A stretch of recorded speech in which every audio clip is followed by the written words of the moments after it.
नमस्कार, आप देख रहे हैं 24 न्यूज। मैं हूं आपके साथ संजय मिश्रा। आइए देखते हैं अब तक की 25 बड़ी खबरें।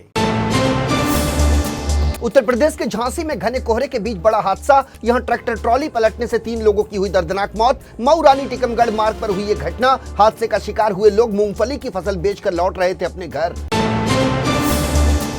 बिहार और मुंबई के बीच पटना के मोइनुल स्टेडियम में खेला जा रहा है रणजी मैच। इस मैच में बिहार ने टॉस जीतकर पहले फील्डिंग करने का लिया फैसला, लेकिन मैच खेलने से पहले ही जमकर हुआ बवाल। दरअसल एक मैच खेलने के लिए मौके पर पहुंच गई बिहार की दो टीमें।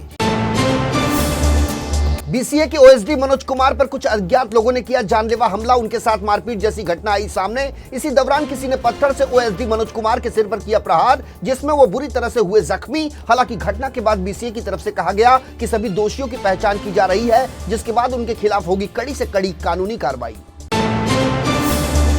देश की आर्थिक राजधानी मुंबई के कुलाबा और वर्ली समेत अन्य स्थानों पर कई प्रतिष्ठित संग्रहालय को बम से उड़ाने की मिली धमकी। शुक्रवार को विस्फोट की धमकी भरे कई ईमेल आने के बाद तत्काल हरकत में आई मुंबई पुलिस और बम निरोधक दस्ता, लेकिन सर्च ऑपरेशन चलाने के बाद भी नहीं मिला कोई विस्फोटक। इधर मुंबई पुलिस की साइबर सेल ईमेल के जरिए धमकी देने वाले का ट्रेस कर रही है लोकेशन। मौसम विभाग ने अगले 48 घंटे में महाराष्ट्र में बेमौसम बारिश का जताया अनुमान। कहा राज्य में तापमान में हुआ है मामूली बदलाव। इसके बाद अरब सागर में कम दबाव का क्षेत्र बनने से प्रदेश समेत देश के कुछ हिस्सों में बारिश के आसार। वहीं अगले 24 घंटे में कोकण समेत कई इलाकों में देखने को मिलेगी जोरदार बारिश।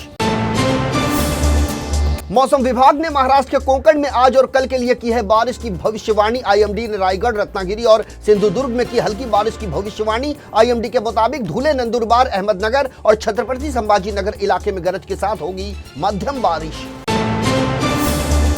मॉर्निंग वॉक पर जाने वाले नागरिकों को अब आर्थिक राजधानी मुंबई की सड़कों पर नहीं मिलेगी गंदगी। बीएमसी कमिश्नर इकबाल सिंह चहल ने अधिकारियों को निर्देश दिया है कि लोगों के मॉर्निंग वॉक पर जाने से पहले ही प्रमुख सड़कों पर पूरा कर लिया जाए साफ सफाई का काम, ताकि सुबह की सैर करने वालों को ना हो कोई दिक्कत। महाराष्ट्र के रत्नागिरी जिले में इंडियाज मोस्ट वांटेड अपराधी दाऊद इब्राहिम कासकर के परिवार की 4 संपत्तियां शुक्रवार को हुई नीलाम। एक खरीदार ने 2 करोड़ से अधिक कीमत में लगाई नीलामी की बोली, जबकि 2 बड़े भूमि क्षेत्र के लिए नहीं लग पाई कोई बोली। रत्नागिरी के खेड़ तालुका के मोम्बाके गांव में स्थित है सभी संपत्तियां, जहां 67 वर्षीय दाऊद इब्राहिम और उसके भाई बहनों ने साल 1970 के दशक के अंत में मुंबई आने से पहले बिताया था अपना शुरुआती बचपन। मुख्यमंत्री योगी आदित्यनाथ को एक्स के माध्यम से जान से मारने की धमकी देने वाले आरोपी को देवरिया पुलिस ने मुंबई से गुरुवार की देर रात किया गिरफ्तार। पुलिस के हत्थे चढ़ा आरोपी अजीत यादव मूलतः भदोही जनपद के चौरा थाना क्षेत्र के टिकैतपुर का रहवासी, जबकि ठाणे जिले के टिटवाला इलाके में रहता है उसका परिवार। दरअसल रुद्रपुर के फतेहपुर गांव में सामूहिक नरसंहार के आरोपियों के अवैध कब्जा मामले में अपील खारिज होने से आरोपी अजीत यादव था नाराज। बांग्लादेश के गोपीबाग में एक इंटरसिटी बेनापोल एक्सप्रेस ट्रेन में आग लगने से 4 लोगों की मौत। ढाका ट्रिब्यून से मिली जानकारी के मुताबिक शुक्रवार की रात करीब 9:05 के आसपास की यह घटना। अज्ञात उपद्रवियों ने ट्रेन के कम से कम 5 डिब्बों में लगा दी आग। हालांकि अभी तक पीड़ितों की नहीं हो सकी है पहचान। आग बुझाने में जुटी रही अग्निशमन विभाग की 7 गाड़ियां। जर्मन मूल के हॉलीवुड एक्टर क्रिश्चियन ओलिवर की 2 बेटियों के साथ विमान हादसे में हुई मौत। एक रिपोर्ट के मुताबिक एक प्राइवेट प्लेन से कहीं जा रहे थे हॉलीवुड एक्टर और उनकी 2 बेटियां। उड़ान भरने के कुछ देर बाद ही कैरेबियन सागर में क्रैश हो गया विमान। मुंबई के कांदिवली, बोरीवली और दहिसर के कुछ इलाकों में 9 जनवरी को होगी पानी की भारी किल्लत। संजय गांधी नेशनल पार्क स्थित बोरीवली हिल जलाशय संख्या 2 का स्ट्रक्चर ऑडिट करवा रही है बीएमसी, जिसके चलते इन इलाकों में कम दबाव में आएगा पानी। 2 से 9 जनवरी को दोपहर 1 बजे से रात 9 तक चलेगा बोरीवली हिल जलाशय के स्ट्रक्चरल ऑडिट का काम, जिसके चलते कांदिवली के Mahindra and Mahindra, Thakur village, Samta Nagar, Sarovar complex समेत बोरीवली और दहिसर के दर्जनों इलाकों में पानी सप्लाई रहेगी बाधित। बीएमसी ने लोगों से की है पानी बचाकर इस्तेमाल करने की अपील। आर्थिक राजधानी मुंबई को भविष्य में ट्रैफिक जैसी समस्याओं से बचाने के लिए वर्षों से फाइलों में रखे गए प्रोजेक्ट को रफ्तार देने की हुई तैयारी। Radio Club, Jetty, Thane Borivali Twin Tunnel, Orange Gate, Marine Drive और विरार अलीबाग कॉरिडोर के निर्माण कार्य में रफ्तार देने का दिया गया है निर्देश। इन प्रोजेक्ट्स के बन जाने के बाद उड़नछू हो जाएगी मुंबई की ट्रैफिक समस्या। महाराष्ट्र में लगातार बढ़ रहे हैं कोरोना वायरस के मामले। पिछले 24 घंटे में 146 नए केस आए सामने। हालांकि नए वेरिएंट का नहीं मिला कोई मरीज। बीते 24 घंटे में मुंबई में भी दर्ज किए गए 31 नए मामले। इस दौरान 15 मरीज ठीक होकर लौटे अपने घर। भगवान श्रीराम पर विवादित टिप्पणी करने वाले शरद पवार गुट के एनसीपी विधायक जितेंद्र अवार्ड की नहीं कम हो रही है मुश्किलें। महाराष्ट्र के पुणे और यवतमाल के बाद मुंबई के एमआईडीसी पुलिस स्टेशन में अवार्ड के खिलाफ दर्ज हुई एफआईआर। धार्मिक भावनाओं को ठेस पहुंचाने का लगा आरोप। मुंबई की एक पॉक्सो कोर्ट ने 10 साल की नाबालिग लड़की से छेड़छाड़ के आरोपी कोच को दोषी ठहराते हुए सुनाई 5 साल की कठोर कारावास की सजा। आरोपी कोच बैडमिंटन की ट्रेनिंग में गलती होने पर लड़की के बैक पर मारता था हाथ और छाती पर काट लेता चुटकी। आरोपी की हरकतों को केवल बैडमिंटन अभ्यास के दौरान की गई गलतियों के रूप में हिस्सा मानने से अदालत ने किया इनकार। देश के सबसे बड़े समुद्री पुल मुंबई ट्रांस हार्बर लिंक यानी अटल सेतु पर मुख्यमंत्री एकनाथ शिंदे ने सफर कर लिया इसका जायजा। 12 जनवरी को पीएम मोदी करेंगे अटल सेतु का उद्घाटन। इस पुल के खुल जाने से मुंबई और नवी मुंबई के बीच का सफर होगा आसान।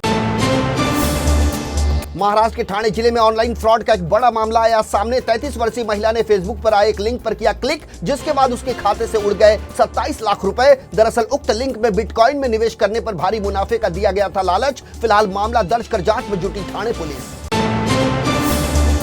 महाराष्ट्र के ठाणे जिले में एक व्यक्ति को कतर विश्वविद्यालय में प्रोफेसर की नौकरी दिलाने के नाम पर की गई 2,38,000 रुपए की ठगी। 32 वर्षीय पीड़ित व्यक्ति ठाणे जिले के अंबरनाथ का रहिवासी। पुलिस को दी गई शिकायत में उसने किया दावा। कहा अज्ञात व्यक्तियों ने खुद को भर्ती करता बताकर उसे फोन और ईमेल के जरिए कतर विश्वविद्यालय में प्रोफेसर की नौकरी दिलाने की पेशकश और बदले में जालसाजों ने ठग लिए 2,28,000 से ज्यादा की रकम। दिल्ली के रोहिणी सेक्टर 23 इलाके में पुलिस ने 18 साल के एक युवक को गिरफ्तार कर उसके पास से 2 पिस्टल और जिंदा कारतूस किया बरामद। गिरफ्तार आरोपी के बारे में पुलिस का कहना है कि उसने 8वीं कक्षा के बाद छोड़ दी थी पढ़ाई। फिलहाल वो कुख्यात गैंगस्टर लॉरेंस बिश्नोई और गोल्डी बराड गिरोह से था प्रेरित और बनना चाहता था उनकी जैसा। तृणमूल कांग्रेस पार्टी के नेता कुणाल घोष का बड़ा दावा। कहा कांग्रेस पार्टी के अधीर रंजन चौधरी हैं भारतीय जनता पार्टी के एजेंट। दरअसल ये अधीर रंजन के उस बयान पर पलटवार था जिसमें उन्होंने ईडी के अधिकारियों पर हुए हमले को लेकर ममता सरकार पर की थी अभद्र टिप्पणी। गौर करने वाली बात यह है कि कांग्रेस और टीएमसी दोनों ही विपक्षी इंडी गठबंधन में है सहयोगी पार्टी। राजस्थान की नई भजनलाल शर्मा सरकार ने राज्य के प्रशासनिक ढांचे में किया पहला बड़ा फेरबदल। राजस्थान के 72 आईएएस और 121 आईआरएस अधिकारियों का आनन फानन में हुआ तबादला। राज्य के कार्मिक विभाग ने शुक्रवार की देर रात इस बारे में जारी किया आदेश। जापान के उत्तरी प्रायद्वीप नोटो में आए भूकंप में मरने वालों की संख्या बढ़कर हुई 100। प्रधानमंत्री नरेंद्र मोदी ने अपने जापानी समकक्ष से कहा कि वो भूकंप को लेकर है बेहद दुखी और चिंतित। पीएम मोदी ने भूकंप में मारे गए लोगों के परिवारों के प्रति व्यक्त की गहरी संवेदना। 22 जनवरी को जब अयोध्या के राम मंदिर में होगी रामलला की प्राण प्रतिष्ठा, तो वहीं आर्थिक राजधानी मुंबई के गिरगांव चौपाटी पर आयोजित किया जाएगा पहला साउंड लेजर शो। दरअसल गिरगांव चौपाटी पर भगवान श्री राम का शौर्य, छत्रपति शिवाजी महाराज और बाल गंगाधर तिलक की जीवन गाथा दिखाई जाएगी साउंड लेजर शो के जरिए। इसके बाद मुंबई के तटों पर भी इसे शुरू करने की है योजना। तो ये थी अब तक की 25 बड़ी खबरें। देश और दुनिया की ताजा तरीन खबरों के लिए बने रहिए इन 24 न्यूज के साथ। मुझे यानी संजय मिश्रा को दीजिए इजाजत। नमस्कार।